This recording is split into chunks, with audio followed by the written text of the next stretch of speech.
إن الحمد لله نحمده ونستعينه ونستغفره ونؤمن به ونتوكل عليه ونعوذ بالله من شرور أنفسنا ومن سيئات أعمالنا من يهده الله فلا مضل له ومن يضلله فلا هادي له وأشهد أن لا إله إلا الله وأشهد أن محمدا عبده ورسوله يا أيها الذين آمنوا اتقوا الله حق تقاته ولا تموتن إلا وأنتم مسلمون يا أيها الناس اتقوا ربكم الذي خلقكم من نفس واحدة وخلق منها زوجها وبث منهما رجالا كثيرا ونساء واتقوا الله الذي تساءلون به والأرحام إن الله كان عليكم رقيبا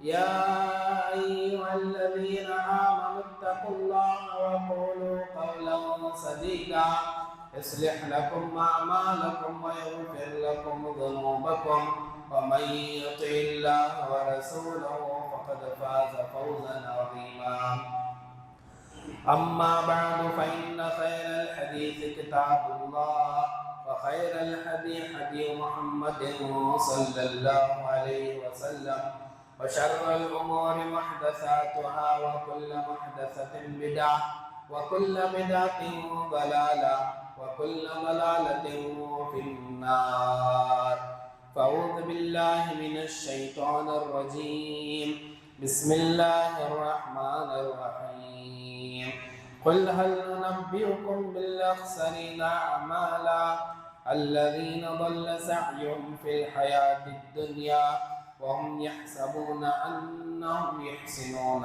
صنعا ಸರ್ವ ಸ್ತುತಿ ಸ್ತೋತ್ರಗಳು ಸಕಲ ಲೋಕಗಳ ಸೃಷ್ಟಿಕರ್ತನಾದ ಸರ್ವ ಜಗತ್ತಿನ ನಿಜ ನಿಯಂತ್ರಕನಾದ ನಮ್ಮೆಲ್ಲರ ಪರಿಪಾಲಕ ಪ್ರಭುವಾದ ಅಲ್ಲಾಹನಿಗೆ ಮೀಸಲು. ಅಲ್ಲಾಹನ ಅಪಾರ ಅನುಗ್ರಹಗಳಾಗಲಿ ಅಲ್ಲಾಹನ ಎಲ್ಲ ಸಂದೇಶವಾಹಕರ ಮೇಲೆ, ಪ್ರವಾದಿಗಳ ಮೇಲೆ, ಪೈಗಂಬರರ ಮೇಲೆ, ವಿಶೇಷವಾಗಿ ಮಾನವ ಕುಲದ ಅಂತಿಮ ಪ್ರವಾದಿ ಮುಹಮ್ಮದ್ ಮುಸ್ತಫಾ ಸಲ್ಲಲ್ಲಾಹು ಅಲೈಹಿ ವಸಲ್ಲಮರವರ ಮೇಲೆ. ಆತ್ಮೀಯ ಇಸ್ಲಾಮಿ ಸಹೋದರ ಸಹೋದರಿಯರೇ, ಅಲ್ಲಾಹು ಮನುಷ್ಯನ ಪ್ರಕೃತಿಯಲ್ಲಿ ಒಳಿತು ಮತ್ತು ಅದೇ ರೀತಿ ಕೆಡುಕು ಎಂಬ ಸ್ವಭಾವವನ್ನು ಅಲ್ಲಾಹು ಸೃಷ್ಟಿಸಿದ್ದಾನೆ. ಅಲ್ಲಾಹು ಮನುಷ್ಯನಲ್ಲಿ ಪಾಪಕರ್ಮಗಳು ಮತ್ತು ಅದೇ ರೀತಿ ಪುಣ್ಯಕರ್ಮಗಳನ್ನು ಮಾಡುವಂತಹ ಎರಡು ವಿರುದ್ಧವಾಗಿರುವಂತಹ ಸ್ವಭಾವವನ್ನು ಅಲ್ಲಾಹು ಮನುಷ್ಯನಲ್ಲಿ ಒಟ್ಟುಗೂಡಿಸಿದ್ದಾನೆ. ಮನುಷ್ಯನ ವ್ಯಕ್ತಿತ್ವವನ್ನು ರೂಪಿಸುವುದರಲ್ಲಿ ಪಾಪಕರ್ಮಗಳು ಮತ್ತು ಅದೇ ರೀತಿ ಪುಣ್ಯಕರ್ಮಗಳ ಅತ್ಯಂತ ದೊಡ್ಡದಾದಂತಹ ಪಾತ್ರವಿದೆ ಎಂಬುದು ಅರ್ಥ ಮಾಡಿಕೊಳ್ಳಬೇಕಾಗಿದೆ. ಒಬ್ಬ ಮನುಷ್ಯನು ಅವನು ಉತ್ತಮವಾಗಿರುವಂತಹ ಸ್ವಭಾವಗಳನ್ನು ಅಳವಡಿಸಿಕೊಂಡರೆ, ಮೃದು ಸ್ವಭಾವ, ಕೃತಜ್ಞತೆ ಸಲ್ಲಿಸುವಂತಹ ಸ್ವಭಾವ ಮತ್ತು ಅದೇ ರೀತಿ ಸಹನೆ ಮತ್ತು ತಾಳ್ಮೆ ವಹಿಸುವಂತಹ ಮತ್ತು ಅದೇ ರೀತಿ ನಾಚಿಕೆ, ಲಜ್ಜೆ ಮತ್ತು ಅದೇ ರೀತಿ ಇಂತಹ ಅತ್ಯುತ್ತಮವಾಗಿರುವಂತಹ ಸ್ವಭಾವಗಳನ್ನು ಬೆಳೆಸಿಕೊಂಡರೆ ಮತ್ತು ಅದೇ ರೀತಿ ಎಲ್ಲ ರೀತಿಯಾದಂತಹ ಪಾಪಕರ್ಮಗಳಿಂದ, ಕೆಟ್ಟ ಸ್ವಭಾವಗಳಿಂದ ತನ್ನನ್ನು ರಕ್ಷಿಸಿಕೊಂಡರೆ ಒಬ್ಬ ವ್ಯಕ್ತಿ ಅವನು ತನ್ನ ವೈಯಕ್ತಿಕ ಜೀವನದಲ್ಲಿ ಮತ್ತು ಅದೇ ರೀತಿ ಸಾಮಾಜಿಕ ಜೀವನದಲ್ಲಿ, ಇಹಲೋಕದಲ್ಲಿ, ಪರಲೋಕದಲ್ಲಿ ಅತ್ಯುತ್ತಮವಾಗಿರುವಂತಹ ಪ್ರತಿಫಲವನ್ನು ಆ ವ್ಯಕ್ತಿ ಪಡೆಯಲಿಕ್ಕೆ ಸಾಧ್ಯ. ಮಾತ್ರವಲ್ಲದೆ ಆ ವ್ಯಕ್ತಿಯ ಜೀವನದಲ್ಲಿ ಬಹಳ ಉತ್ತಮವಾಗಿರುವಂತಹ ಪುಣ್ಯಕರ್ಮಗಳ ಮತ್ತು ಅದೇ ರೀತಿ ಸತ್ಕರ್ಮಗಳ ಅದರ ಪ್ರತಿಫಲ ಇಹಲೋಕದಲ್ಲೂ ಮತ್ತು ಪರಲೋಕದಲ್ಲೂ ಆ ವ್ಯಕ್ತಿ ಪಡೆಯಲಿಕ್ಕೆ ಸಾಧ್ಯ. ಮತ್ತು ಅದೇ ರೀತಿ ಒಬ್ಬ ವ್ಯಕ್ತಿ ಪಾಪಕರ್ಮಗಳಿಂದ ತನ್ನ ಜೀವನವನ್ನು ತುಂಬಿಕೊಂಡರೆ ಆ ಪಾಪಕರ್ಮಗಳ ಪ್ರಭಾವ ಮತ್ತು ಅದೇ ರೀತಿ ಆ ಪಾಪಕರ್ಮಗಳ ಪರಿಣಾಮ ಅವನು ಪರಲೋಕಕ್ಕಿಂತ ಮುಂಚೆ ಇಹಲೋಕದಲ್ಲಿ ನೋಡುತ್ತಾನೆಂಬುದನ್ನು ಇಸ್ಲಾಂ ನಮಗೆ ಕಲಿಸುವಂತಹ ವಿಷಯವಾಗಿದೆ. ಆತ್ಮೀಯ ಸಹೋದರರೇ, ಪಾಪಕರ್ಮಗಳು ಮನುಷ್ಯನನ್ನು ಅವನ ಅಂತರಂಗವಾಗಲಿ ಮತ್ತು ಅದೇ ರೀತಿ ಬಹಿರಂಗ ಜೀವನವಾಗಲಿ ಸಂಪೂರ್ಣವಾಗಿ ಅದು ಸರ್ವನಾಶ ಮಾಡುತ್ತದೆ ಎಂದು ಅಲ್ಲಾಹನ ಪ್ರವಾದಿಯವರ ಹದೀಸ್ ನಮಗೆ ಕಲಿಸುತ್ತದೆ. ಪಾಪಕರ್ಮಗಳನ್ನು ಮಾಡುತ್ತಾ ಹೋದಾಗ ಮನುಷ್ಯನಲ್ಲಿ ಒಳುತಿ ಯಾವುದು ಮತ್ತು ಅದೇ ರೀತಿ ಕೆಡುಕು ಯಾವುದು ಎಂಬ ವ್ಯತ್ಯಾಸ ಮನುಷ್ಯನು ಮರೆತು ಬಿಡುತ್ತಾರೆ. ಅಬೂ ಹುರೈರಾ ರದಿಯಲ್ಲಾಹು ಅನ್ಹು ಹದೀಸಿನ ವರದಿಗಾರರು, ಅಲ್ಲಾಹನ ಪ್ರವಾದಿಯವರು ಹೇಳಿದರು, ಒಬ್ಬ ವ್ಯಕ್ತಿ ಪಾಪಕರ್ಮಗಳನ್ನು ಮಾಡಿದಾಗ, ದುಷ್ಕರ್ಮಗಳನ್ನು, ಕೆಟ್ಟ ಕರ್ಮಗಳನ್ನು ಮಾಡಿದಾಗ ಅವನ ಹೃದಯದ ಮೇಲೆ ಒಂದು ಕಪ್ಪು ಆಗಿರುವಂತಹ ಕಪ್ಪು ಚುಕ್ಕೆಯನ್ನು ಹಾಕಲಾಗುತ್ತದೆಂದು ಅಲ್ಲಾಹನ ಪ್ರವಾದಿಯವರು ಹೇಳಿದರು. ಮನುಷ್ಯನು, ಆ ವ್ಯಕ್ತಿ ತಾನು ಮಾಡಿರುವಂತಹ ಪಾಪಕರ್ಮಗಳಿಂದ ಅಲ್ಲಾಹನೊಡನೆ ಪಶ್ಚಾತ್ತಾಪಪಟ್ಟು ಅಲ್ಲಾಹನೊಡನೆ ತೌಬಾ ಮಾಡಿದಾಗ, ತನ್ನ ಪಾಪಕರ್ಮಗಳಿಂದ ಅಲ್ಲಾಹನೊಡನೆ ಕ್ಷಮೆಯಾಚಿಸಿದಾಗ ಅವನ ಮನಸ್ಸಿನಿಂದ, ಅವನ ಹೃದಯದಿಂದ ಆ ಕಪ್ಪಚುಕ್ಕೆಯನ್ನು ದೂರ ಮಾಡಲಾಗುತ್ತದೆ. ಒಂದು ವೇಳೆ ಪಶ್ಚಾತ್ತಾಪ ಪಡದೆ, ಅಲ್ಲಾಹನೊಡನೆ ಮಗ್ಫಿರತ್ತನ್ನು ಕೇಳದೆ ಅವನು ನಿರಂತರವಾಗಿ ಪಾಪಕರ್ಮಗಳನ್ನು ಮಾಡಿದಾಗ ಆ ಕಪ್ಪಚುಕ್ಕೆ ಅಧಿಕವಾಗುತ್ತದೆ. ಎಲ್ಲಿಯವರೆಗೆಂದರೆ ಅಲ್ಲಾಹನ ಪ್ರವಾದಿಯವರು ಹೇಳಿದರು, ಅವನ ಮನಸ್ಸು, ಅವನ ಹೃದಯ ಸಂಪೂರ್ಣವಾಗಿ ಅದು ಕಪ್ಪಾಗುತ್ತದೆ. ಅದನ್ನು ಪವಿತ್ರ ಕುರಾನಿನಲ್ಲಿ ಅರ್ರಾನ್ ಎಂದು ಹೇಳಲಾಗಿದೆ. ಅಂದರೆ ಯಾವ ರೀತಿ ಕಬ್ಬಿಣಕ್ಕೆ ತುಕ್ಕು ಹಿಡಿದು ಆ ಕಬ್ಬಿಣವು ಸಂಪೂರ್ಣವಾಗಿ ಕೆಟ್ಟು ಹೋಗುತ್ತದೆಯೋ, ಅದೇ ರೀತಿ ಮನುಷ್ಯನ ಮನಸ್ಸು ಕೂಡ ಪಾಪಕರ್ಮಗಳನ್ನು ಮಾಡಿದಾಗ ಸಂಪೂರ್ಣವಾಗಿ ಕಪ್ಪಾಗಿ ಮನುಷ್ಯನ ಮನಸ್ಸು ಕೆಟ್ಟು ಹೋಗುತ್ತದೆಂದು ಅಲ್ಲಾಹನ ಪ್ರವಾದಿ ಈ ಹದೀಸಿನಲ್ಲಿ ಪ್ರಸ್ತಾಪಿಸಿದ್ದಾರೆ. ಮನುಷ್ಯನ ಮನಸ್ಸು ಈ ರೀತಿಯಾದಾಗ, ಅವನು ನಿರಂತರವಾಗಿ ಪಾಪಕರ್ಮಗಳನ್ನು ಮಾಡುತ್ತಾ ಹೋದಾಗ ಮನುಷ್ಯನು ಯಾವುದು ಪಾಪಕರ್ಮ, ಯಾವುದು ಪುಣ್ಯಕರ್ಮ ಎಂದು ಅವನಿಗೆ ವ್ಯತ್ಯಾಸ ಮಾಡಲಿಕ್ಕೆ ಸಾಧ್ಯವಾಗಲಿಕ್ಕಿಲ್ಲ. ಮಾತ್ರವಲ್ಲದೆ ಇಂತಹ ಪರಿಸ್ಥಿತಿಯಲ್ಲಿ ಮನುಷ್ಯನು ಎಲ್ಲ ರೀತಿಯಾದಂತಹ ಕೆಡುಕುಗಳನ್ನು, ಪಾಪಕರ್ಮಗಳನ್ನು ಇದು ಪುಣ್ಯವೆಂದು ಭಾವಿಸಿ ಆ ವ್ಯಕ್ತಿ ಅವನು ಪಾಪಕರ್ಮಗಳನ್ನು ಪುಣ್ಯವೆಂದು ಮಾಡುತ್ತಾ ಹೋಗುತ್ತಾನೆಂದು ಅಲ್ಲಾಹನ ಪ್ರವಾದಿ ಈ ಹದೀಸಿನಲ್ಲಿ ನಮಗೆ ತಿಳಿಸಿರುವಂತಹ ಒಂದು ವಿಷಯವಾಗಿದೆ. ಇದನ್ನೇ ಪವಿತ್ರ ಕುರಾನ್ ಹೇಳುವುದೇನೆಂದರೆ, وَمَن يَعْشُ عَن ذِكْرِ الرَّحْمَنِ نُقَيِّضْ لَهُ شَيْطَانًا فَهُوَ لَهُ قَرِينٌ.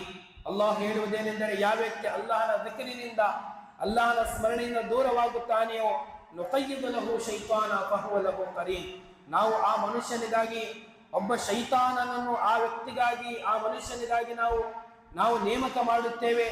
ಆ ವ್ಯಕ್ತಿಯ ಮೇಲೆ ನಾವು ಒಬ್ಬ ಶೈತಾನನ್ನು ಕಳಿಸುತ್ತೇವೆ. ಎಲ್ಲಿವರೆಗೆಂದರೆ ಫಹುವ ಲಹು ಕರೀನ್, ಆ ವ್ಯಕ್ತಿಗೆ ಸ್ನೇಹಿತನಾಗುವುದು, ಫ್ರೆಂಡ್ ಆಗುವುದು ಆ ಶೈತಾನನು ಎಂದು ಅಲ್ಲಾಹು ಈ ಆಯತಿನಲ್ಲಿ ಪ್ರಸ್ತಾಪಿಸಿದ್ದಾರೆ. ಶೈತಾನನು ಆ ವ್ಯಕ್ತಿಗೆ ನೀಡುವಂತಹ ಮಾರ್ಗದರ್ಶನವೇನೆಂದರೆ, ವೈನ್ನಹುಂ ಲಯುಸುದ್ದೂನಹುಂ ಅನಿಸ್ ಸಬೀಲಿ, ನೇರ ಮಾರ್ಗದಿಂದ, ಸತ್ಯ ಮಾರ್ಗದಿಂದ ಶೈತಾನರು ಆ ವ್ಯಕ್ತಿಯನ್ನು ದೂರ ಸರಿಸುತ್ತಾರೆ. ಮಾತ್ರವಲ್ಲದೆ ವಯಹ್ಸಬೂನ ಅನ್ನಹುಂ ಮುಹ್ತದೂನ್, ಆ ವ್ಯಕ್ತಿ ಭಾವಿಸುವುದೇನೆಂದರೆ ನಾನು ನೇರ ಮಾರ್ಗದಲ್ಲಿದ್ದೇನೆ, ನಾನು ಸತ್ಯ ಮಾರ್ಗದಲ್ಲಿದ್ದೇನೆ ಎಂದು ಆ ವ್ಯಕ್ತಿ ಭಾವಿಸಲಿಕ್ಕೆ ಪ್ರಾರಂಭಿಸುತ್ತಾನೆ. ಅಲ್ಲಾಹು ಪವಿತ್ರ ಕುರಾನಿನ ಹಲವಾರು ಸೂಕ್ತಿಯಲ್ಲಿ ಈ ವಿಷಯವನ್ನು ಪ್ರಸ್ತಾಪಿಸಿದ್ದಾನೆ.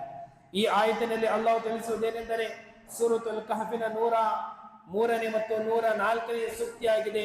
ಕುಲ್ ಹಲ್ ನುನಬ್ಬಿಯುಕುಂ ಬಿಲ್ ಅಖ್ಸರೀನ ಅಅಮಾಲ, ಕರ್ಮಗಳನ್ನು ಮಾಡುವಂತಹ ಕೆಲವೊಬ್ಬ ವ್ಯಕ್ತಿಗಳು ಅವರು ನಷ್ಟದಲ್ಲಿದ್ದಾರೆ, ಅವರ ಕುರಿತು, ಅತಿ ಹೆಚ್ಚು ನಷ್ಟದಲ್ಲಿರುವಂತಹ ವ್ಯಕ್ತಿಗಳ ಕುರಿತು ನಾನು ನಿಮಗೆ ತಿಳಿಸಿಕೊಡಲೇ ಎಂದು ಅಲ್ಲಾಹನ ನಬಿಯರೇ ನೀವು ಜನರಿಗೆ ಹೇಳಿರಿ. ಅವರು ಯಾರೆಂದರೆ, ಅಲ್ಲದೀನ ವಲ್ಲ ಸಅಯ್ಹುಂ ಫಿಲ್ ಹಯಾತಿದ್ ದುನಿಯಾ, ಇಹಲೋಕದಲ್ಲಿ ಅವರು ಮಾಡಿರುವಂತಹ ಕಷ್ಟ, ಅವರು ಪಟ್ಟಿರುವಂತಹ ಶ್ರಮ, ಅವರು ಪುಣ್ಯ ಕಾರ್ಯಗಳನ್ನು ಮಾಡುವಂತಹ ಅವರ ಭಾವನೆ ಇದೆ, ಅವರು ಸುರಿಸಿರುವಂತಹ ಬೆವರು ಅವೆಲ್ಲವೂ ನಷ್ಟವಾಗಿದೆ. ವಲ್ಲ ಸಅಯ್ಹುಂ, ಅವರು ಮಾಡಿರುವಂತಹ ಪ್ರಯತ್ನ, ಅವರು ಪಟ್ಟಿರುವಂತಹ ಕಷ್ಟ, ಪರಿಶ್ರಮ ಅವೆಲ್ಲವೂ ಸಂಪೂರ್ಣವಾಗಿ ನಾಶವಾಗಿದೆ. ದಲ್ಲ ಸಅಯ್ಹುಂ ವಹುಂ ಯಹ್ಸಬೂನ ಅನ್ನಹುಂ ಯಹ್ಸಿನೂನ ಸುನಾ, ಆದರೆ ಅವರ್ಯಾರೆಂದರೆ ಅವರು ನಾವು ಪುಣ್ಯ ಕಾರ್ಯಗಳನ್ನು ಮಾಡುತ್ತಿದ್ದೇವೆ, ನಾವು ಸತ್ಯ ಮಾರ್ಗದಲ್ಲಿದ್ದೇವೆ ಎಂದು ಭಾವಿಸುವಂತಹ ವ್ಯಕ್ತಿಗಳಾಗಿದ್ದಾರೆ. ಆದರೆ ವಾಸ್ತವಿಕತೆಯಲ್ಲಿ ಅವರು ಪುಣ್ಯ ಕಾರ್ಯಗಳನ್ನು ಮಾಡುತ್ತಿಲ್ಲ. ಬದಲಾಗಿ ಅವರು ಮಾಡುವಂತಹ ಎಲ್ಲಾ ಕಾರ್ಯಗಳು ಅದು ಸಂಪೂರ್ಣವಾಗಿ ಸರ್ವನಾಶವಾಗಿದೆ ಎಂದು ಅಲ್ಲಾಹು ಈ ಆಯತಿನಲ್ಲಿ ಪ್ರಸ್ತಾಪಿಸಿದ್ದಾರೆ. ಆತ್ಮೀಯ ಸಹೋದರರೇ, ಪಾಪಕರ್ಮಗಳು, ದುಷ್ಕರ್ಮಗಳು, ಕೆಟ್ಟ ಕಾರ್ಯಗಳು, ಒಳಿತಿಗೆ ವಿರುದ್ಧವಾಗಿರುವಂತಹ ಅಲ್ಲಾಹ್ ಮತ್ತು ಅಲ್ಲಾಹನ ಪ್ರವಾದಿಯವರ ಆದೇಶಗಳಿಗೆ ವಿರುದ್ಧವಾಗಿರುವಂತಹ ಕಾರ್ಯಗಳು, ಅದರ ಬಹಳ ನಷ್ಟಗಳಿವೆ. ಅದರ ನಷ್ಟಗಳು ಪರಲೋಕಕ್ಕಿಂತ ಮುಂಚಿತವಾಗಿ ಇಹಲೋಕದಲ್ಲಿ ಆ ವ್ಯಕ್ತಿಗೆ ನಾಶ ಮಾಡುತ್ತವೆ ಎಂದು ನಮಗೆ ಅಲ್ಲಾಹನ ನಬಿಯರ ಹದೀಸ್ಗಳು ನಮಗೆ ತಿಳಿಸುತ್ತವೆ. ಪಾಪಕರ್ಮಗಳ ಒಂದು ದೊಡ್ಡ ನಷ್ಟ ಅದಾಗಿದೆ. ಅಲ್ಲಾಹು ನಮಗೆ ನೀಡಿರುವಂತಹ ಅಲ್ಲಾಹನ ಅನುಗ್ರಹಗಳು, ಅಲ್ಲಾಹು ಆ ಅನುಗ್ರಹಗಳನ್ನು ಕಸಿದುಕೊಳ್ಳುತ್ತಾನೆ. ಅಲ್ಲಾಹು ನಮಗೆ ನೀಡಿರುವಂತಹ ಹಲವಾರು ಅನುಗ್ರಹಗಳಿವೆ. ಆರೋಗ್ಯ ಎಂಬುದು ಅದು ಅಲ್ಲಾಹನ ಅತ್ಯಂತ ದೊಡ್ಡ ಅನುಗ್ರಹ. ನಮ್ಮ ದೇಹದಲ್ಲಿ ಹಲವಾರು ರೀತಿಯಾದಂತಹ ಅಲ್ಲಾಹನ ಅನುಗ್ರಹಗಳಿವೆ. ಅವೆಲ್ಲವೂ ಅಲ್ಲಾಹನ ನೇಮತುಗಳಾಗಿವೆ. ನಾವು ನೋಡುವಂತಹ ನಮ್ಮ ದೃಷ್ಟಿ ಅಲ್ಲಾಹನ ಅನುಗ್ರಹವಾಗಿದೆ. ನಾವು ತೆಗೆದುಕೊಳ್ಳುವಂತಹ ಉಸಿರಾಟವು ಅದು ಸಹ ಅಲ್ಲಾಹನ ಅನುಗ್ರಹವಾಗಿದೆ. ನಮ್ಮ ಹೃದಯವು ಅದು ನಮ್ಮ ಹತೋಟಿಯಿಲ್ಲದೆ, ನಮ್ಮ ಕಂಟ್ರೋಲ್ ಇಲ್ಲದೆ, ಅಲ್ಲಾಹನ ಆದೇಶದೊಂದಿಗೆ ನಮ್ಮ ಹೃದಯ ನಡೆಯುತ್ತಾ ಇದೆ. ಅದು ಅಲ್ಲಾಹನ ಅನುಗ್ರಹವಾಗಿದೆ, ಅಲ್ಲಾಹನ ಒಂದು ಅನುಗ್ರಹವಾಗಿದೆ. ನಾವು ತಿನ್ನುವಂತಹ ಆಹಾರ, ನಮ್ಮ ದುಡಿಮೆ, ನಮ್ಮ ಸಂಪತ್ತಿನಲ್ಲಿ, ನಮ್ಮ ದುಡಿಮೆಯಲ್ಲಿ, ನಮ್ಮ ಬ್ಯಾಂಕ್ ಬ್ಯಾಲೆನ್ಸ್ನಲ್ಲಿ, ನಮ್ಮ ಇನ್ಕಮಿನಲ್ಲಿ ಕಡಿಮೆಯಾದರೆ ಅದು ಅಲ್ಲಾಹು ತನ್ನ ಅನುಗ್ರಹವನ್ನು ನಮ್ಮಿಂದ ಕಸಿದುಕೊಳ್ಳುತ್ತಿದ್ದಾನೆ ಎಂಬುದು ಇದಕ್ಕೆ ಅತ್ಯಂತ ದೊಡ್ಡ ಒಂದು ಕಾರಣವಾಗಿದೆ. ಇದಕ್ಕಾಗಿ ಒಬ್ಬ ಮನುಷ್ಯನು ಚಿಂತಿಸಬೇಕಾಗಿದೆ, ಯೋಚಿಸಬೇಕಾಗಿದೆ. ನನ್ನ ದುಡಿಮೆ, ನನ್ನ ಸಂಪತ್ತು, ನನ್ನ ಇನ್ಕಮ್ ಅದು ಕಡಿಮೆಯಾಗುತ್ತಿರುವುದು ಯಾವ ಕಾರಣಕ್ಕಾಗಿ? ಅಲ್ಲಾಹ್ ಪವಿತ್ರ ಕುರಾನಲ್ಲಿ ಇದಕ್ಕೆ ಹಲವಾರು ರೀತಿಯಾದಂತಹ ಸೂಕ್ತಗಳನ್ನು ಪ್ರಸ್ತಾವಿಸಿದ್ದಾನೆ. ಅಲ್ಲಾಹನ ಪ್ರವಾದಿಗಳು ಹದೀಸಲ್ಲಿ ಪ್ರಸ್ತಾವಿಸಿದರು. ಇಬ್ನು ಮಾಜಾ ಎಂಬ ಮುಹದ್ದಿಸರವರು ವರದಿ ಮಾಡಿರುವಂತಹ ಹದೀಸ್, ಇನ್ನ ರಜುಲ ಲಯಹರಿಮು ರಿಜ್ಕ ಬಿದ್ದಂಬಿ ಯುಸೀಬುಹು. ಅಲ್ಲಾಹನ ಪ್ರವಾದಿಗಳು ಹೇಳಿದ್ದರು. ಸೌಬಾನ್ ರದಿಯಲ್ಲಾಹು ಅನ್ಹು ಈ ಹದೀಸಿನ ವರದಿಗಾರರು.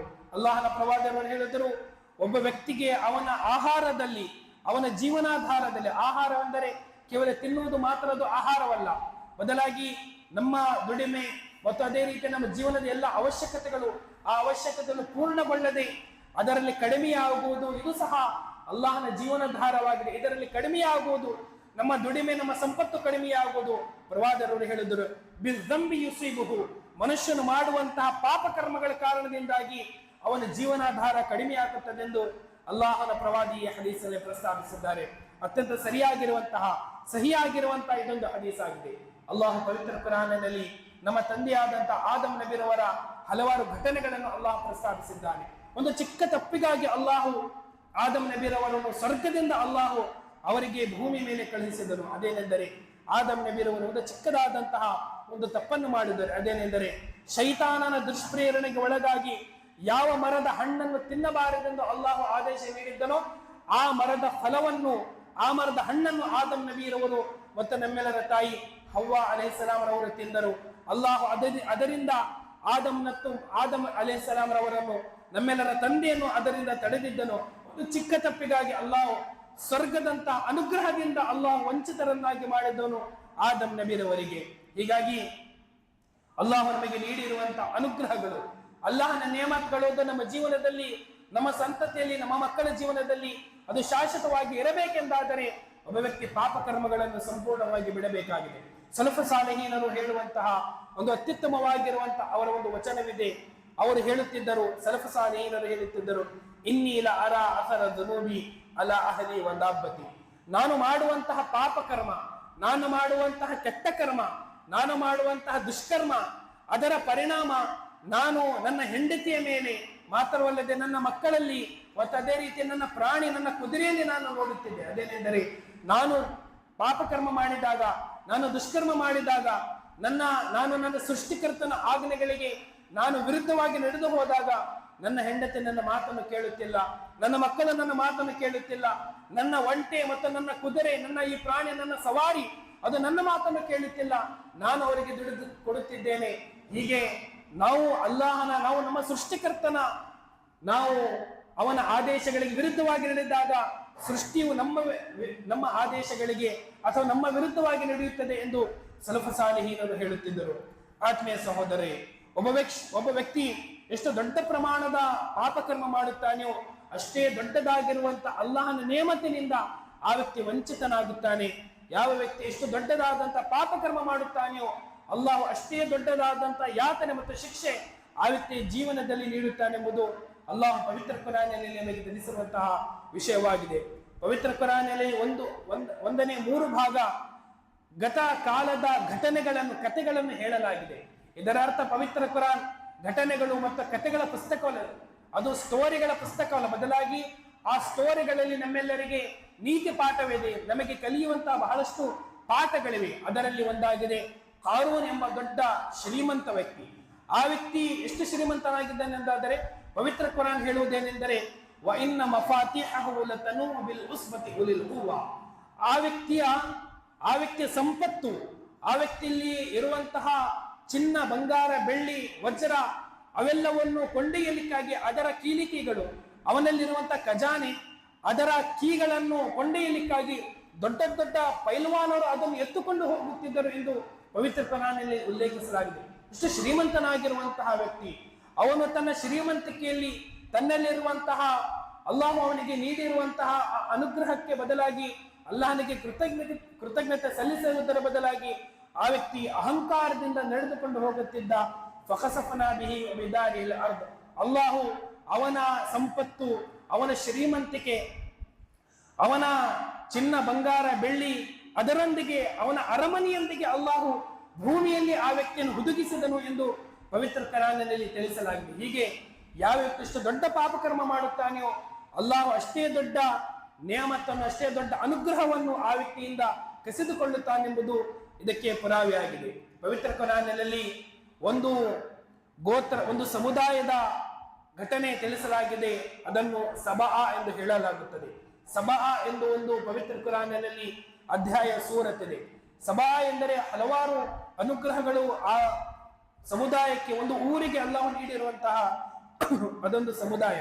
ಅವರಿಗೆ ಅಲ್ಲಾಹು ನೀಡಿರುವಂತಹ ಆ ಒಂದು ಸಮುದಾಯಕ್ಕೆ ಅಲ್ಲಾಹನ ಅನುಗ್ರಹವೇನೆಂದರೆ ಆ ಸಮುದಾಯಕ್ಕೆ, ಆ ಊರಿಗೆ ಎರಡು ದೊಡ್ಡ ದೊಡ್ಡದಾದಂತಹ ತೋಟಗಳಿದ್ದವು. ಎಂತಹ ತೋಟಗಳೆಂದರೆ ಒಂದು ಭಾಗದಲ್ಲಿ ಒಂದು ತೋಟ, ಇನ್ನೊಂದು ಭಾಗದಲ್ಲಿ ಇನ್ನೊಂದು ತೋಟ. ಆ ಒಂದು ಸೂಕ್ತಿಯ ವ್ಯಾಖ್ಯಾನದಲ್ಲಿ ವ್ಯಾಖ್ಯಾನಕಾರರು ಬರೆಯುವಂತಹ ವಿಷಯವೇನೆಂದರೆ, ಓರ್ವ ಮಹಿಳೆ ತನ್ನ ತಲೆಯ ಮೇಲೆ ಒಂದು ಖಾಲಿ ಬುಟ್ಟಿಯನ್ನು ಹೊತ್ತುಕೊಂಡು ಹೋದಾಗ ಒಂದು ಕಡೆಯಿಂದ ಇನ್ನೊಂದು ಕಡೆಗೆ ತಲುಪುವವರೆಗೆ ಯಾವುದೇ ಪ್ರಯತ್ನವಿಲ್ಲದೆ ಹಣ್ಣನ್ನು ತನ್ನ ಕೈಯಿಂದ ಕೀಳದೆ ಹಾಗೆ ಸುಮ್ಮನೆ ಹೋದರೆ ಆ ಮಹಿಳೆಯ ತಲೆಯ ಮೇಲೆ ಇರುವಂತಹ ಬುಟ್ಟಿ ಹಣ್ಣುಗಳಿಂದ ತುಂಬುತ್ತಿತ್ತು. ಅಷ್ಟು ಸಂಪದ್ಭರಿತವಾಗಿರುವಂತಹ ಹಚ್ಚ ಹಸುರಾಗಿರುವಂತಹ ತೋಟಗಳನ್ನು ಆ ಸಬಾ ಎಂಬ ಅಲ್ಲಾಹು ವಂಶದವರಿಗೆ, ಆ ಗೋತ್ರದವರಿಗೆ, ಆ ಊರಿನವರಿಗೆ ಅಲ್ಲಾಹು ನೀಡಿರುವಂತಹ ಅನುಗ್ರಹವಾಗಿತ್ತು. ಆದರೆ ಆ ಊರಿನ ಜನರು ಅಲ್ಲಾಹನ ಆದೇಶಗಳಿಗೆ ವಿರುದ್ಧವಾಗಿ ನಡೆದರು. ಅಲ್ಲಾಹನಿಗೆ ಕೃತಜ್ಞತೆ, ಅಲ್ಲಾಹನಿಗೆ ಶುಕ್ರ ಸಲ್ಲಿಸಲಿಲ್ಲ. ಕುಲು ಮಿನ್ ರಿಸ್ಕಿ ರಬ್ಬಿಕುಂ ವಶ್ಕುರೂ ಲಹು. ನೀವು ಅಲ್ಲಾಹನು ನೀಡಿರುವಂತಹ ಆಹಾರವನ್ನು ತಿನ್ನಿರಿ ಮತ್ತು ಅಲ್ಲಾಹನ ಆಹಾರವನ್ನು ತಿಂದ ನಂತರ ನೀವು ಅಲ್ಲಾಹನಿಗೆ ಕೃತಜ್ಞತೆ ಸಲ್ಲಿಸಿರಿ ಎಂದು ಹೇಳಿದಾಗ ಅವರು ಅಲ್ಲಾಹನಿಗೆ ಕೃತಜ್ಞತೆ ಸಲ್ಲಿಸಲಿಲ್ಲ. ಹೀಗಾಗಿ ಅವರಿಗೆ ಅಲ್ಲಾಹು ನೀಡಿರುವಂತಹ ಈ ತೋಟಗಳನ್ನು ಸಂಪೂರ್ಣವಾಗಿ ಸರ್ವನಾಶ ಮಾಡಿದನು. ಅಲ್ಲಾಹು ಅವರಿಗೆ ನೀಡಿರುವಂತಹ ಇನ್ನೊಂದು ಅನುಗ್ರಹ ಪವಿತ್ರ ಕುರಾನ್ನಲ್ಲಿದೆ. ಅದೇನೆಂದರೆ ಅಲ್ಲಾಹು ಪ್ರಕೃತಿಯ ಒಂದು ದೊಡ್ಡದಾದಂತಹ ಅಲ್ಲಾಹು ಅವರಿಗೆ ಬಹಳ ಅದ್ಭುತವಾಗಿರುವಂತಹ ಒಂದು ಅನುಗ್ರಹ ಅವರಿಗೆ ನೀಡಿದನು. ಅದೇನೆಂದರೆ ಅಲ್ಲಾಹ್ ಅವರಿಗೆ ಈ ಭೂಲೋಕದಲ್ಲಿ 2 ಪರ್ವತಗಳ ಮಧ್ಯೆ ಅವರು ಯಾವುದೇ ಪ್ರಯತ್ನ ಮಾಡಿದ ಒಂದು ಡ್ಯಾಮ್ ಅನ್ನು ಅವರಿಗೆ ರಚಿಸಿ ನೀಡಿದ್ದನು. ಅದರ ಮೂಲಕ ಅಲ್ಲಿ ನೀರು ನಿಲ್ಲುತ್ತಿತ್ತು. ಆ ನೀರಿನ ಮೂಲಕ ಅವರು ತಮ್ಮ ತೋಟಗಳಿಗೆ ನೀರನ್ನು ತೆಗೆದುಕೊಳ್ಳುತ್ತಿದ್ದರು. ಹೀಗಾಗಿ ಅವರಿಗೆ ಅವರ ತೋಟಗಳಲ್ಲಿ ಸದಾ ವರ್ಷದ ಪ್ರತಿ ತಿಂಗಳಲ್ಲಿ ಅವರಿಗೆ ಹಣ್ಣು ಹಂಪಲುಗಳು ಅವರಿಗೆ ಸಿಗುತ್ತಿದ್ದವು. ಅಲ್ಲಾಹು ಆ ಡ್ಯಾಮ್ ಅನ್ನು, ಅಲ್ಲಾಹು ಅವರಿಗೆ ಮಾಡಿಕೊಟ್ಟಿರುವಂತಹ ಪ್ರಕೃತಿಯ ನಿಯಮದಂತೆ ಅಲ್ಲಾಹು ಮಾಡಿಕೊಟ್ಟಿರುವಂತಹ ಆ ಒಂದು ಆಣೆಕಟ್ಟನ್ನು ಅಲ್ಲಾಹು ಸಂಪೂರ್ಣವಾಗಿ ನಾಶ ಮಾಡಿದ್ದನು. ಅಲ್ಲಾಹು ಪವಿತ್ರ ಕುರಾನ್ನಲ್ಲಿ ಹೇಳುವುದೇನೆಂದರೆ ಫಅರದು ಫಅರ್ಸಲ್ನಾ ಅಲೈಹಿಂ ಸೈಲಲ್ ಅರೀಮ್ ವಬದ್ದಲ್ನಾಹುಂ ಬಿಜನ್ನತೈಹಿಂ ಜನ್ನತೈನಿ ذواتي أكل خمط وعسل وشيء من سدر قليل ذلك جزيناهم بما كفروا وهل نجازي إلا الكفور. ಅವರು ಮಾಡಿರುವಂತ ಅಲ್ಲಾಹನ ಆದೇಶಗಳಿಗೆ ವಿರುದ್ಧವಾಗಿ ನಡೆದರು. ಅಲ್ಲಾಹು ಅವರ ಮೇಲೆ ತನ್ನ ಯಾತನೆಯನ್ನು ಕಳುಹಿಸಿದನು. ವಬದ್ದಲ್ನಾಹುಂ ಬಿಜನ್ನತೈಹಿಂ, ಅವರ 2 ತೋಟಗಳ ಬದಲಾಗಿ ಅಲ್ಲಾಹ್ ಅವರಿಗೆ ಕೆಲವು ಕಹಿಯಾಗಿರುವಂತಹ, ಚಪ್ಪೆಯಾಗಿರುವಂತಹ ಕೆಲವು ಮರಗಳನ್ನು ಮಾತ್ರ ಅವರಿಗೆ ಅಲ್ಲಾಹ್ ಬಿಟ್ಟನು. ಮಾತ್ರವಲ್ಲದೆ ಮುಳ್ಳುಗಳು ಇರುವಂತಹ ಮತ್ತು ಬೇರೆ ಹಣ್ಣಿನ ಕೆಲವೊಂದು ಮರಗಳನ್ನು ಅಲ್ಲಾಹ್ ಮಾತ್ರ ಅವರಿಗೆ ಬಿಟ್ಟನು. ذالک ಜಜೈನಾಹುಂ. ಹೀಗೆ ಅವರ ಈ ಅಲ್ಲಾಹ್ ನೇಮತ್ಗಳನ್ನು ಅವರಿಗೆ ವಂಚಿತರನ್ನಾಗಿ ಮಾಡಿರುವುದು ಏಕೆಂದರೆ ಅಲ್ಲಾಹ್ ಹೇಳುವುದೇನೆಂದರೆ ذالک ಜಜೈನಾಹುಂ ಬಿಮಾ ಕಫರು. ಅವರು ಅಲ್ಲಾಹನ ಆದೇಶಗಳಿಗೆ ವಿರುದ್ಧವಾಗಿ ನಡೆದರು, ಪಾಪ ಕರ್ಮಗಳನ್ನು ನಿರಂತರವಾಗಿ ಮಾಡುತ್ತಿದ್ದರು. ವಹಲ್ ನಜಾಜಿ ಇಲ್ಲಲ್ ಕಫೂರ್. ಪಾಪ ಕರ್ಮಗಳನ್ನು ಮಾಡುವಂತಹ ವ್ಯಕ್ತಿಗಳಿಗೆ ನಾವು ಇಂತಹ ಯಾತನೆಯನ್ನು ನೀಡುತ್ತೇವೆಂದು ಅಲ್ಲಾಹು ಈ ಆಯತನಲ್ಲಿ ಪ್ರಸ್ತಾಪಿಸಿದ್ದಾನೆ. ಹೀಗಾಗಿ ಆತ್ಮೀಯ ಸಹೋದರರೇ, ನಾವು ಪ್ರತಿದಿನ ಹಲವಾರು ರೀತಿಯಾದಂತಹ ಘಟನೆಗಳನ್ನು ನಾವು ನಮ್ಮ ಕಣ್ಣಿನಿಂದ ನಾವು ನೋಡುತ್ತೇವೆ. ಮಾತ್ರವಲ್ಲದೆ ವಾರ್ತೆಗಳ ಮೂಲಕ, ಸಾಮಾಜಿಕ ಜಾಲತಾಣಗಳ ಮೂಲಕ ಹಲವಾರು ಘಟನೆಗಳನ್ನು, ಹಲವಾರು ಆಕ್ಸಿಡೆಂಟ್ಗಳನ್ನು ನಾವು ನೋಡುತ್ತೇವೆ. ಮಾತ್ರವಲ್ಲದೆ ಪ್ರತಿದಿನ ಹಲವಾರು ರೀತಿಯಾದಂತಹ ಆರೋಗ್ಯವಿರುವಂತಹ ವ್ಯಕ್ತಿಗಳು ದೊಡ್ಡ ದೊಡ್ಡ ರೋಗಗಳಿಗೆ ತುತ್ತಾಗುತ್ತಿರುವುದನ್ನು ನಾವು ಸಹ ನೋಡುತ್ತಿದ್ದೇವೆ. ಪವಿತ್ರ ಕುರಾನ್ ಹೇಳುವುದೇನೆಂದರೆ, ನಿಮ್ಮ ಜೀವನದಲ್ಲಿ ಬರುವಂತಹ ಪ್ರತಿಯೊಂದು ಕಷ್ಟ, ನಿಮ್ಮ ಜೀವನದಲ್ಲಿ ಬರುವಂತಹ ಪ್ರತಿಯೊಂದು ಅನಾಹುತ, ನಿಮ್ಮ ಜೀವನದಲ್ಲಿ ಬರುವಂತಹ ಪ್ರತಿಯೊಂದು ರೋಗ, ಅದಕ್ಕೆ ನಿಮ್ಮ ಪಾಪ ಕರ್ಮಗಳು ಕಾರಣವಾಗಿವೆ ಎಂದು ಹೇಳುತ್ತದೆ. ವಮಾ ಅಸಾಬಕುಂ ಮಿನ್ ಮುಸೀಬತಿನ್ ಫಬಿಮಾ ಕಸಬತ್ ಐದೀಕುಂ ವಯಅಫು ಅನ್ ಕಸೀರ್.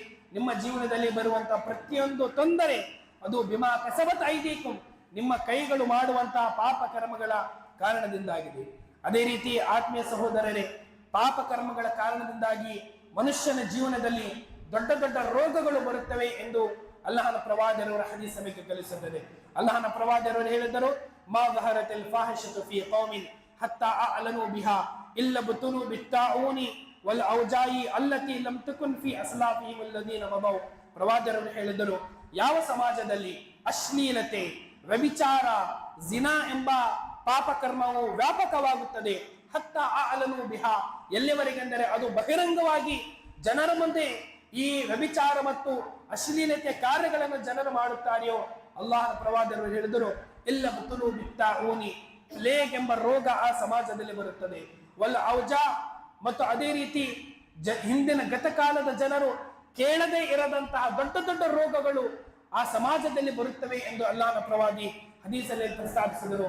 ಪ್ರವಾದಿಯವರು ಈ ಹದೀಸ್ ಸತ್ಯವಾಗಿದೆ ಎಂಬುದನ್ನು ನಾವು ಇಂದಿನ ಕಾಲದಲ್ಲಿ ನೋಡಬಹುದು. ನಮ್ಮ ಪೂರ್ವಜರು ಕೇಳದೇ ಇರದಂತಹ ದೊಡ್ಡ ದೊಡ್ಡ ರೋಗಗಳು, ಔಷಧಿ ಇಲ್ಲದಂತಹ, ಶಿಫಾ ಇಲ್ಲದಂತಹ ರೋಗಗಳು ಇಂದಿನ ಕಾಲದಲ್ಲಿ ಬರುತ್ತಿವೆ ಎಂಬುದನ್ನು ನಾವೆಲ್ಲರೂ ತಿಳಿದುಕೊಂಡಿದ್ದೇವೆ. ಇದು ಅಲ್ಲಾಹನ ಪ್ರವಾದಿಯವರ ಭವಿಷ್ಯವಾಣಿಯಾಗಿದೆ. ಪ್ರವಾದಿಯವರು ನುಡಿದಿರುವಂತಹ, ಪ್ರವಾದಿಯವರು ಇದು ಸತ್ಯವಾಗಿರುವಂತಹ ಪ್ರವಾದಿಯರ ವಚನವಾಗಿದೆ. ಆತ್ಮೀಯ ಸಹೋದರರೇ, ಅದೇ ರೀತಿ ಪಾಪಕರ್ಮಗಳನ್ನು ಮಾಡುವಂತಹ ವ್ಯಕ್ತಿಯಿಂದ ಕೇವಲ ಅಲ್ಲಾಹ್ ಮಾತ್ರವಲ್ಲ, ಅಲ್ಲಾಹನ ದೇವಚರರು ಮತ್ತು ಅದೇ ರೀತಿ ಸರ್ವಭೂಮಿಯ ಪ್ರತಿಯೊಬ್ಬ ವ್ಯಕ್ತಿಯು ಆ ವ್ಯಕ್ತಿಯನ್ನು ದ್ವೇಷಿಸುತ್ತಾರೆ ಎಂದು ಅಲ್ಲಾಹನ ಪ್ರವಾದಿ ಹದೀಸಿನಲ್ಲಿ ಪ್ರಸ್ತಾಪಿಸಿದ್ದಾರೆ. ಪುಣ್ಯಕರ್ಮಗಳನ್ನು ಮಾಡುವಂತಹ ವ್ಯಕ್ತಿಗೆ ಅಲ್ಲಾಹು ಪ್ರೀತಿಸುತ್ತಾನೆ, ಅಲ್ಲಾಹನ ಮಲಕುಗಳು, ಅಲ್ಲಾಹನ ದೇವಚರರು ಪ್ರೀತಿಸುತ್ತಾರೆ. ಮಾತ್ರವಲ್ಲದೆ ಸರ್ವ ಜಗತ್ತಿನ ಪ್ರತಿಯೊಬ್ಬ ವ್ಯಕ್ತಿಯು ಆ ವ್ಯಕ್ತಿಯನ್ನು ಪ್ರೀತಿಸುತ್ತಾರೆ ಎಂದು ಪ್ರವಾದಿಯವರು ಹದೀಸಿನಲ್ಲಿ ಪ್ರಸ್ತಾಪಿಸಿದ್ದಾರೆ. ಅಲ್ಲಾಹನ ಪ್ರವಾದಿಯವರು ಹೇಳಿದರು, ಯಾವ ವ್ಯಕ್ತಿಯನ್ನು ಅಲ್ಲಾಹು ಪ್ರೀತಿಸುತ್ತಾನೆಯೋ ಆ ವ್ಯಕ್ತಿಯ ಕುರಿತು ಅಲ್ಲಾಹು ಜಿಬ್ರೀಲ್ ಅಮೀನ್ ರವರನ್ನು ಹೇಳುತ್ತಾನೆ, ಓ ಜಿಬ್ರೀಲ್ ಅಲೈಹಿಸ್ಸಲಾಂ ರವರೇ, ಈ ವ್ಯಕ್ತಿಯನ್ನು ನಾನು ಪ್ರೀತಿಸುತ್ತೇನೆ, ಈ ವ್ಯಕ್ತಿಯನ್ನು ನಾನು ಪ್ರೀತಿಸುತ್ತೇನೆ ಎಂದು ನೀವು ಮಲಕಗಳಿಗೆ ಹೇಳಿರಿ ಎಂದು ಹೇಳಿದಾಗ, ಮಲಕಗಳ ಮಧ್ಯೆ ಓರ್ವ ಮಲಕ್ ಈ ರೀತಿಯಾಗಿ ಕರೆ ನೀಡುತ್ತಾನೆ, ಅಲ್ಲಾಹು ಈ ವ್ಯಕ್ತಿಯನ್ನು ಪ್ರೀತಿಸುತ್ತಾನೆ, ನೀವು ಸಹ ಈ ವ್ಯಕ್ತಿಯನ್ನು ಪ್ರೀತಿಸಿ ಎಂದು ಹೇಳಿದಾಗ ಎಲ್ಲ ಮಲಕಗಳು, ಎಲ್ಲ ಅಲ್ಲಾಹನ ದೇವದೂತರು, ದೇವಚರರು ಆ ವ್ಯಕ್ತಿಯನ್ನು ಪ್ರೀತಿಸುತ್ತಾರೆ ಮತ್ತು ಮನುಷ್ಯರ ಮನಸ್ಸಿನಲ್ಲಿ ಆ ವ್ಯಕ್ತಿಯ ಕುರಿತು ಪ್ರೀತಿ ಉದ್ಭವಿಸಲಾಗುತ್ತದೆ, ಸೃಷ್ಟಿಸಲಾಗುತ್ತದೆ ಎಂದು ಪ್ರವಾದಿಯವರು ಹದೀಸಲ್ಲಿ ಪ್ರಸ್ತಾಪಿಸಿದರು. ಅದೇ ರೀತಿ ಯಾವ ವ್ಯಕ್ತಿಯನ್ನು ಅಲ್ಲಾಹು ದ್ವೇಷಿಸುತ್ತಾನೆಯೋ ಜಿಬ್ರೀಲ್ ಅಲೈಹಿಸ್ಸಲಾಂ ರವರನ್ನು ಕರೆದು ಅಲ್ಲಾಹು ಹೇಳುತ್ತಾನೆ, ಈ ವ್ಯಕ್ತಿಯನ್ನು ನಾನು ದ್ವೇಷಿಸುತ್ತೇನೆ, ನೀವು ಸಹ ಈ ವ್ಯಕ್ತಿಯನ್ನು ದ್ವೇಷಿಸಬೇಕು ಎಂದು ಅಲ್ಲಾಹು ಜಿಬ್ರೀಲ್ ಅಲೈಹಿಸ್ಸಲಾಂ ರವರಿಗೆ ಹೇಳಿದಾಗ ಎಲ್ಲಾ ಮಲಕಗಳ ಮಧ್ಯೆ ಓರ್ವ ಮಲಕ್ ಈ ರೀತಿಯಾಗಿ ಕರೆ ನೀಡುತ್ತಾನೆ, ಅಲ್ಲಾಹು ಈ ವ್ಯಕ್ತಿಯನ್ನು ದ್ವೇಷಿಸುತ್ತಾನೆ, ಎಲ್ಲಾ ಮಲಕಗಳು ಕೂಡ ಈ ವ್ಯಕ್ತಿಯನ್ನು ದ್ವೇಷಿಸಬೇಕು ಎಂದು ಕರೆ ನೀಡಲಾಗುತ್ತದೆ.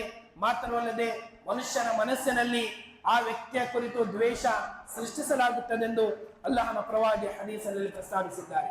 ಆತ್ಮೀಯ ಸಹೋದರರೇ, ಅಲ್ಲಾಹನ ಯಾತನೆಗೆ ಆಹ್ವಾನ ನೀಡುವಂತಹ ಅತ್ಯಂತ ದೊಡ್ಡ ವಿಷಯವಾಗಿದೆ ಮನುಷ್ಯರ ಪಾಪಕರ್ಮಗಳು.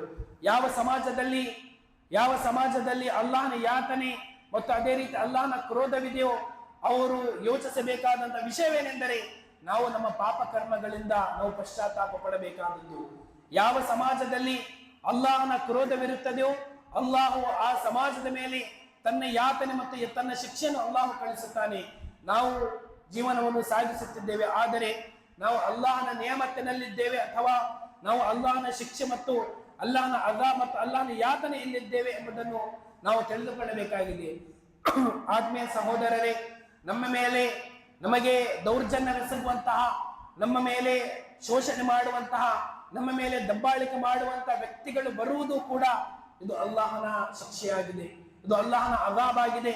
ಅಲ್ಲಾಹನ ಪ್ರವಾದಿಯವರು ಹದೀಸನಲ್ಲಿ ಪ್ರಸ್ತಾಪಿಸಿದರು, ನೀವು ಸತ್ಯವನ್ನು ಜನರಿಗೆ ಸತ್ಯದ ಆಹ್ವಾನ ನೀಡದೇ ಇದ್ದಾಗ, ನೀವು ಜನರಿಗೆ ಪಾಪ ಕರ್ಮಗಳಿಂದ ತಡೆದೇ ಇದ್ದಾಗ ಅಲ್ಲಾಹು ಅಲೈಕುಂ ಶಿರಾರಕುಂ, ನಿಮ್ಮ ಮಧ್ಯದಲ್ಲಿರುವಂತಹ ಕೆಟ್ಟ ವ್ಯಕ್ತಿಗಳನ್ನು ಅಲ್ಲಾಹ್ ನಿಮ್ಮ ಮೇಲೆ ಕಳುಹಿಸುತ್ತಾನೆ. ಎಲ್ಲಿವರೆಗೆಂದರೆ ಅವರು ನಿಮ್ಮ ಮೇಲೆ ದೌರ್ಜನ್ಯ ಮಾಡುವವರು, ನಿಮಗೆ ಹೊಡೆಯುವವರು, ನಿಮಗೆ ಬಡಿಯುವವರು, ನಿಮ್ಮ ಊರಿನಿಂದ ನಿಮಗೆ ಆಚೆ ಕಳಿಸಲಿಕ್ಕಾಗಿ ಅವರು ಪ್ರಯತ್ನಿಸುವರು ಎಂದು ಅಲ್ಲಾಹನ ಪ್ರವಾದಿ ಹದೀಸದಲ್ಲಿ ಪ್ರಸ್ತಾವಿಸಿದ್ದಾರೆ. ವೈದಾ ಅರದನ ಅನ್ನುಹಲಿಕ ಕರ್ಯತನ್ ಅಮರ್ನಾ ಮುತ್ರಫೀಹಾ ಫಫಸಖೂ ಫೀಹಾ ಫಹಕ್ಕ ಅಲೈಹಾ ಅಲ್ಕೌಲು ಫದಮ್ಮರ್ನಾಹಾ ತದ್ಮೀರಾ. ಯಾವ ಊರನ್ನು, ಯಾವ ನಾಡನ್ನು ನಾವು ಸರ್ವನಾಶ ಮಾಡಲಿಕ್ಕಾಗಿ ನಾವು ಬಯಸುತ್ತೇವೆಯೋ ಆ ಸಮಾಜದ ಶ್ರೀಮಂತ ವ್ಯಕ್ತಿಗಳನ್ನು ನಾವು ಆದೇಶ ನೀಡುತ್ತೇವೆ. ಅಮರ್ನಾ ಮುತ್ರಫೀಹಾ ಫಫಸಖೂ ಫೀಹಾ, ಅಲ್ಲಾಹು ಆ ಸಮಾಜದ ಶ್ರೀಮಂತ ವ್ಯಕ್ತಿಗಳಿಗೆ ಒಳಿತು ಮಾಡಬೇಕು ಅಥವಾ ನೀವು ಕೆಡುಕು ಮಾಡಬೇಕು ಎಂಬ ಆಯ್ಕೆ ನೀಡಿದಾಗ, ಅವರಿಗೆ ಇದರ ಆದೇಶ ನೀಡಿದಾಗ ಆ ಸಮಾಜದ ಶ್ರೀಮಂತ ವ್ಯಕ್ತಿಗಳು ಕೆಟ್ಟ ಕರ್ಮಗಳನ್ನು ಮಾಡುತ್ತಾರೆ. ಆಗ ಫಫಸಖೂ ಫೀಹಾ ಫಹಕ್ಕ ಅಲೈಹಾ ಅಲ್ಕೌಲು, ನಮ್ಮ ಮಾತು ಅವರ ಮೇಲೆ ಸತ್ಯವಾಗುತ್ತದೆ. ಅದೇನೆಂದರೆ ಫದಮ್ಮರ್ನಾಹಾ ತದ್ಮೀರಾ, ನಾವು ಆ ಸಮಾಜವನ್ನು ಸಂಪೂರ್ಣವಾಗಿ ನುಚ್ಚು ನೂರು ಮಾಡಿ ಅವರಿಗೆ ನಾವು ಸರ್ವನಾಶ ಮಾಡುತ್ತೇವೆ ಎಂದು ಅಲ್ಲಾಹು ಈ ಆಯತಿನಲ್ಲಿ ವಾಗ್ದಾನ ಮಾಡಿದ್ದಾನೆ. ಆತ್ಮೀಯ ಸಹೋದರರೇ, ಪವಿತ್ರ ಕುರಾನಿನಲ್ಲಿ ಮೂಸಾ ನಬಿರವರ ಸಮುದಾಯ ಬನಿ ಇಸ್ರಾಯಿಲ್ ಹಲವಾರು ಯೋಧರ ಪ್ರಸ್ತಾಪ ಪವಿತ್ರ ಕುರಾನಿನಲ್ಲಿ ಬಂದಿದೆ. ಫಿರೌನನಿಂದ ಅಲ್ಲಾಹು ಬನಿ ಇಸ್ರಾಯಿಲರಿಗೆ ಸ್ವತಂತ್ರ ನೀಡಿದಾಗ ಬನಿ ಇಸ್ರಾಯಿಲರು ಒಂದು ಮರುಭೂಮಿಯಲ್ಲಿ ಹೋಗುತ್ತಿರುವಂತಹ ಸಂದರ್ಭದಲ್ಲಿ ಅಲ್ಲಾಹು ಬನಿ ಇಸ್ರಾಯಿಲರಿಗೆ ನೀಡಿರುವಂತಹ ಹಲವಾರು ರೀತಿಯಾದಂತಹ ಅನುಗ್ರಹಗಳಿದೆ. ಅದೇನೆಂದರೆ ಬಿಸಿಲಿನಿಂದ ಅವರಿಗೆ, ಬಿಸಿಲಿನ ಶಾಖದಿಂದ ಅವರಿಗೆ, ತಾಪದಿಂದ ಅವರಿಗೆ ರಕ್ಷಣೆ ನೀಡಲಿಕ್ಕಾಗಿ ಮೋಡಗಳನ್ನು ಅಲ್ಲಾಹು ಬನಿ ಇಸ್ರಾಯಿಲರಿಗೆ ನೆರಳನ್ನಾಗಿ ಅಲ್ಲಾಹು ಪರಿವರ್ತಿಸಿದನು. ಅವರಿಗೆ ತಿನ್ನಲಿಕ್ಕೆ ಆಹಾರವಿಲ್ಲದಿದ್ದಾಗ ಆಕಾಶದಿಂದ ಅಲ್ಲಾಹು ಅವರಿಗೆ ಸಿದ್ಧ ಮಾಡಿಕೊಟ್ಟಿರುವಂತಹ ಮನ್ನಾ ಮತ್ತು ಸಲ್ವಾ ಎಂಬ ಆಹಾರ ಪದಾರ್ಥಗಳನ್ನು ಅಲ್ಲಾಹು ಅವರಿಗೆ ನೀಡಿದನು. ವಗಲ್ಲಲ್ನಾ ಅಲೈಕುಮ್ ಅಲ್ ಗಮಾಮ ವಾನ್ಜಲ್ನಾ ಅಲೈಕುಮ್ ಅಲ್ ಮನ್ನ ವಸಲ್ಮಾ ಕುಲೂ ಮಿನ್ ತಯ್ಯಿಬಾತಿ ಮಾ ರಜಕ್ನಾಕುಂ. ಅಲ್ಲಾಹು ಅವರಿಗೆ ಮೋಡಗಳನ್ನು ನೆರಳನ್ನಾಗಿ ಮಾಡಿದನು, ತಿನ್ನಲಿಕ್ಕೆ ಮನ್ನ ಮತ್ತು ಸಲ್ವವನ್ನು ಆಕಾಶದಿಂದ ಇಳಿಸಿಕೊಟ್ಟನು. ಕುಲೂ ಮಿನ್ ತಯ್ಯಿಬಾತಿ ಮಾ ರಜಕ್ನಾಕುಂ, ನಾವು ನೀಡಿರುವಂತಹ ಪರಿಶುದ್ಧ ಆಹಾರವನ್ನು ತಿನ್ನಿರಿ ಎಂದು ಅವರಿಗೆ ಹೇಳಿದಾಗ ಬನಿ ಇಸ್ರಾಯಿಲರು ಅಲ್ಲಾಹನ ಆದೇಶಕ್ಕೆ ವಿರುದ್ಧವಾಗಿ ಅಲ್ಲಾಹನಿಗೆ ಕೃತಜ್ಞತೆ ಸಲ್ಲಿಸುವುದರ ಬದಲಾಗಿ ಅಲ್ಲಾಹನಿಗೆ ಅವಿಧೇಯತೆಯನ್ನು ತೋರಿಸಿದರು. ಅವರು ಅಲ್ಲಾಹು ನೀಡಿರುವಂತಹ ಆಕಾಶದ ಆಹಾರವನ್ನು ತಿನ್ನುವುದರ ಬದಲಾಗಿ ನಮಗೆ ಈ ಆಹಾರವು ತಿಂದು ನಾವು ಬೇಸರಗೊಂಡಿದ್ದೇವೆ, ನಮಗೆ ಈ ಆಹಾರ ಬೇಡ, ಈ ಮನ್ನ ಮತ್ತು ಸಲ್ವ ಎಂಬ ಆಹಾರ ನಮಗೆ ಬೇಡ, ಮೂಸಾ ನಬಿರವರೇ ಬೇರೆಯಾದದ್ದನ್ನು ನೀವು ಅಲ್ಲಾಹ್ ನಿಮ್ಮ ರಬ್ಬಿನೊಡನೆ ಕೇಳಿ ನಮಗೆ ನೀಡಿರಿ ಎಂದು ಹೇಳಿದಾಗ ಫಬದ್ದಲ ಅಲ್ಲದೀನ ಝಲಮು ಕೌಲನ್ ಗೈರ ಅಲ್ಲದೀ ಕೀಲ ಲಹುಂ ಫಅನ್ಜಲ್ನಾ ಅಲಾ ಅಲ್ಲದೀನ ಝಲಮು ರಿಜ್ಜನ್ ಮಿನಸ್ ಸಲಾಯಿ ಬಿಮಾ ಕಾನು ಯಫ್ಸಖೂನ್. ಈ ದುಷ್ಕರ್ಮ ಮಾಡುವಂತಹ ವ್ಯಕ್ತಿಗಳು ಅಲ್ಲಾಹನ ನೇಮತಿಗೆ ಬದಲಾಗಿ ಬೇರೆದನ್ನು ಕೇಳಿದಾಗ ಫಅನ್ಜಲ್ನಾ ಅಲಾ ಅಲ್ಲದೀನ ಝಲಮು, ಅಕ್ರಮ ಮಾಡುವಂತಹ ಪಾಪಕರ್ಮಗಳನ್ನು ಮಾಡುವಂತಹ ವ್ಯಕ್ತಿಗಳ ಮೇಲೆ ನಾವು ಆಕಾಶದಿಂದ ಯಾತನೆಯನ್ನು, ಶಿಕ್ಷೆಯನ್ನು ಅವತೀರ್ಣಗೊಳಿಸಿದೆವು. ಅದೇಕೆಂದರೆ ಬಿಮಾ ಕಾನು ಯಫ್ಸಖೂನ್, ಅವರು ಮಾಡುವಂತಹ ಪಾಪಕರ್ಮಗಳ ಕಾರಣದಿಂದಾಗಿ. ಹೀಗಾಗಿ ಆತ್ಮೀಯ ಸಹೋದರರೇ, ಈ ಭೂಲೋಕದಲ್ಲಿ ಒಂದು ನಿಯಮವಿದೆ. ಮಳೆಗಾಲದಲ್ಲಿ ಮಳೆ ಬರಬೇಕು, ಬೇಸಿಗೆ ಕಾಲದಲ್ಲಿ ಫಲವತ್ತತೆಗಳಿಗೆ ಬಿಸಿಲು ಬೇಕು, ಯಾವ ಸಮಯದಲ್ಲಿ ಆಕಾಶದಿಂದ ನೀರು ಬರಬೇಕು, ಅಲ್ಲಾಹನ ಅನುಗ್ರಹ ಅವತೀರ್ಣವಾಗಬೇಕು, ಆ ಸಮಯದಲ್ಲಿ ಅಲ್ಲಾಹನ ಅನುಗ್ರಹವು ಆಕಾಶದಿಂದ ಮಳೆ ಸುರಿಯದೇ ಇದ್ದಲ್ಲಿ ಇದು ಅಲ್ಲಾಹು ಮಾಡಿರುವಂತಹ ವ್ಯವಸ್ಥೆ ಅಲ್ಲಾಹನ ನಿಯಮಕ್ಕೆ ವಿರುದ್ಧವಾಗಿದೆ. ಅಲ್ಲಾಹನ ನಿಯಮ ಬದಲಾಗುವುದು ಮನುಷ್ಯರ ಪಾಪಕರ್ಮಗಳ ಕಾರಣದಿಂದಾಗಿ ಆಕಾಶದಿಂದ ನೀರು ಬರುವುದು, ಆಕಾಶದಿಂದ ಮಳೆ ಸುರಿಯುವುದು ಅದು ಕಡಿಮೆಯಾಗುತ್ತದೆ ಎಂದು ಪವಿತ್ರ ಕುರಾನ್ ಹೇಳುತ್ತದೆ. ಮಾತ್ರವಲ್ಲದೆ ಪ್ರವಾದಿಯವರ ಹದೀಸ್ ಇದಕ್ಕೆ ಪುರಾವೆಯಾಗಿದೆ. ظهر الفساد في البر والبحر بما كسبت أيدي الناس ليذيقهم بعض الذي عملوا لعلهم يرجعون. ಈ ಭೂಲೋಕದ ನಿಯಮ ಬದಲಾಗುವುದು ಅದಕ್ಕೆಂದರೆ ಪವಿತ್ರ ಕುರಾನ್ ಹೇಳುವುದೇನೆಂದರೆ ಬಿಮಾ ಕಸಬತ್ ಐದಿ ನಾಸ್, ಮನುಷ್ಯರು ಮಾಡುವಂತಹ ಪಾಪಕರ್ಮಗಳ ಕಾರಣದಿಂದಾಗಿ ಈ ಭೂಲೋಕದ ನಿಯಮವು ಬದಲಾಗುತ್ತದೆ. ಅದಕ್ಕೆಂದರೆ ಯುದೀಕಹುಂ ಬಾದಲ್ಲದಿ ಅಮಿಲು, ಮನುಷ್ಯರು ಮಾಡಿರುವಂತಹ ಪಾಪಕರ್ಮಗಳ ಪರಿಣಾಮ ಅವರಿಗೆ ನೀಡಲಿಕ್ಕಾಗಿ ಅಲ್ಲಾಹು ಈ ಭೂಲೋಕದ ನಿಯಮವನ್ನು ಬದಲಾಯಿಸುತ್ತಾನೆಂದು ಪವಿತ್ರ ಕುರಾನ್ ಹೇಳುತ್ತದೆ. ಲಅಲ್ಲಹುಂ ಯರ್ಜೂನ್, ಮನುಷ್ಯರು ಮತ್ತೆ ಪಾಪಕರ್ಮಗಳನ್ನು ಬಿಟ್ಟು ಪುಣ್ಯ ಕರ್ಮಗಳನ್ನು ಮಾಡಲಿಕ್ಕೆ ಬರಬೇಕೆಂದಾಗಿ. ಹೀಗಾಗಿ ಆತ್ಮೀಯ ಸಹೋದರರೇ, ಅಲ್ಲಾಹನ ಅನುಗ್ರಹಗಳು ನಮ್ಮ ಜೀವನದಲ್ಲಿ ನಿರಂತರವಾಗಿ ಇರಬೇಕೆಂದಾದರೆ ಪಾಪಕರ್ಮಗಳನ್ನು ನಾವು ಬಿಡಬೇಕಾಗಿದೆ.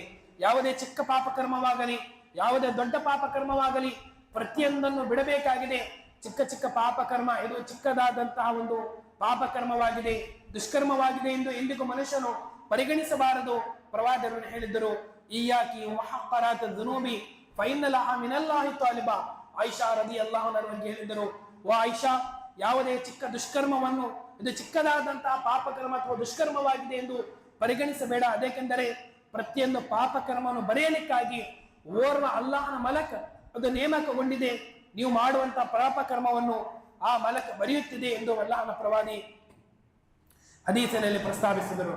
ಹೀಗಾಗಿ ಅಲ್ಲಾಹನ ಪ್ರವಾದಿಯರು ನಮಗೆ ನೀಡಿರುವಂತಹ ಮಾರ್ಗದರ್ಶನ, ಪ್ರತಿಯೊಂದು ಪಾಪಕರ್ಮದಿಂದ ಮನುಷ್ಯನು ಅಲ್ಲಾಹನೊಡನೆ ಪಶ್ಚಾತ್ತಾಪ ಪಟ್ಟು ಮನುಷ್ಯನು ಎಲ್ಲಿಯವರೆಗೆ ಸತ್ಕರ್ಮಗಳನ್ನು, ಪುಣ್ಯಕಾರ್ಯಗಳನ್ನು, ಒಳಿತುಗಳನ್ನು ಮಾಡುವುದಿಲ್ಲವೋ ಅಲ್ಲಿಯವರೆಗೆ ಮನುಷ್ಯನ ಜೀವನದಿಂದ ಕಷ್ಟಗಳು, ದುಃಖಗಳು, ತೊಂದರೆಗಳು ಎಂದಿಗೂ ದೂರವಾಗಲಿಕ್ಕೆ ಸಾಧ್ಯವಿಲ್ಲ. ಅಲ್ಲಾಹನ ಪ್ರವಾದಿಯವರ ಕಾಲದಲ್ಲಿ ಅನಸ್ ರದಿಯಲ್ಲಾಹು ಹೇಳುವಂತಹ ವಿಷಯವೇನೆಂದರೆ, ಇನ್ನಕುಂ ಲತಅಮಲೂನ ಅಮಾಲನ್ ಹಿಯ ಅದಕ್ಕು ಮಿನ್ ಅಯುನಿಕುಂ ಮಿನ ಶಾರಿ. ತಲೆಯ ಕೂದಲಿಗಿಂತ ಬಹಳ ಚಿಕ್ಕದಾಗಿರುವಂತಹ ಒಂದು ವಿಷಯ, ಒಂದು ಪಾಪಕರ್ಮ ನೀವು ಮಾಡುತ್ತೀರಾ, ಅದನ್ನು ನೀವು ಯಾವುದೇ ಪಾಪಕರ್ಮವಿಲ್ಲೆಂದು ಪರಿಗಣಿಸುತ್ತೀರಾ. ಆದರೆ ಪ್ರವಾದಿಯವರ ಕಾಲದಲ್ಲಿ ಯಾವುದೇ ಚಿಕ್ಕದಾದಂತಹ ತಲೆಯ ಕೂದಲಿಗಿಂತ ಬಹಳ ಸಣ್ಣದಾಗಿರುವಂತಹ ಪಾಪಕರ್ಮವನ್ನು ನಾವು ಬಹಳ ದೊಡ್ಡದಾದಂತಹ ಪಾಪಕರ್ಮ, ದುಷ್ಕರ್ಮವೆಂದು ನಾವು ಪರಿಗಣಿಸುತ್ತಿದ್ದೆವು. ಇದು ಅನಸ್ ರದಿಯಲ್ಲಾಹು ಹೇಳಿರುವಂತಹ, ಆ ಕಾಲದಲ್ಲಿ ಹೇಳಿರುವಂತಹ ವಿಷಯವಾಗಿದೆ. ಅನಸ್ ರದಿಯಲ್ಲಾಹು ಇಂದಿನ ಕಾಲದ ಮುಸ್ಲಿಮರನ್ನು ನೋಡಿರುತ್ತಿದ್ದರೆ ಅವರು ಯಾವ ರೀತಿಯಾದ ಟಿಪ್ಪಣಿಯನ್ನು ನೀಡುತ್ತಿದ್ದರೆಂಬುದನ್ನು ನಾವು ಅವಲೋಕಿಸಬೇಕಾದಂತಹ ವಿಷಯವಾಗಿದೆ. ಆತ್ಮೀಯ ಸಹೋದರರೇ, ನಾವು ಮಾಡುವಂತಹ ಪ್ರತಿಯೊಂದು ಕರ್ಮವನ್ನು ಅಲ್ಲಾಹು ನಮ್ಮ ಗ್ರಂಥದಲ್ಲಿ ಬರೆಯುತ್ತಿದ್ದಾನೆ. ಕಿಯಾಮತ್ತಿನ ದಿನದಂದು ಆ ಕರ್ಮ ಗ್ರಂಥದ ಪ್ರಕಾರ ಅಲ್ಲಾಹು ತೀರ್ಮಾನವನ್ನು ಮಾಡುವನು. ಈ ವ್ಯಕ್ತಿ ಸ್ವರ್ಗಕ್ಕೆ ಹೋಗಬೇಕಾಗಿದೆಯೋ ಅಥವಾ ನರಕಕ್ಕೆ ಹೋಗಬೇಕಾಗಿದೆಯೋ. ಕಿಯಾಮತ್ತಿನ ದಿನದಂದು ಮನುಷ್ಯನು ತಾನು ಮಾಡಿರುವಂತಹ ಪಾಪ ಕರ್ಮಗಳನ್ನು, ಆ ಪುಸ್ತಕವನ್ನು, ಗ್ರಂಥವನ್ನು ನೋಡಿ ಹೇಳುವುದೇನೆಂದರೆ, ಯಾ ವೈಲತನ ಮಾಲಿ ಹಾದಲ್ ಕಿತಾಬಿ ಲಾ ಯುಗಾದಿರು ಸಗೀರತುಂ ವಲಾ ಕಬೀರ ಇಲ್ಲಾ ಅಹ್ಸಾಹಾ.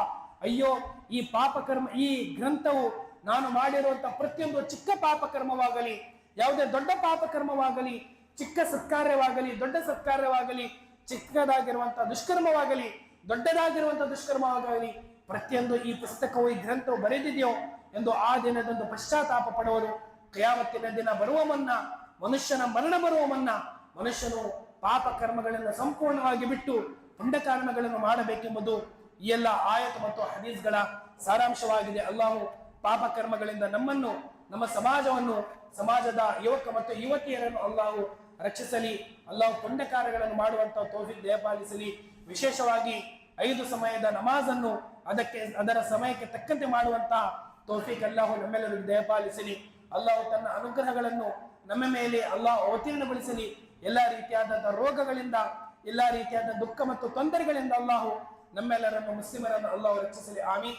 ವಾಖಿರು ದಾವಾನಾ ಅಲ್ಹಮ್ದುಲಿಲ್ಲಾಹಿ ರಬ್ಬಿಲ್ ಆಲಮೀನ್.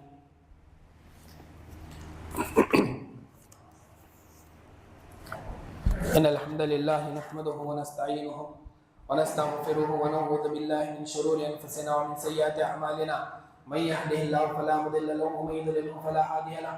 وأشهد أن لا إله إلا الله وأشهد أن محمدا عبده ورسوله.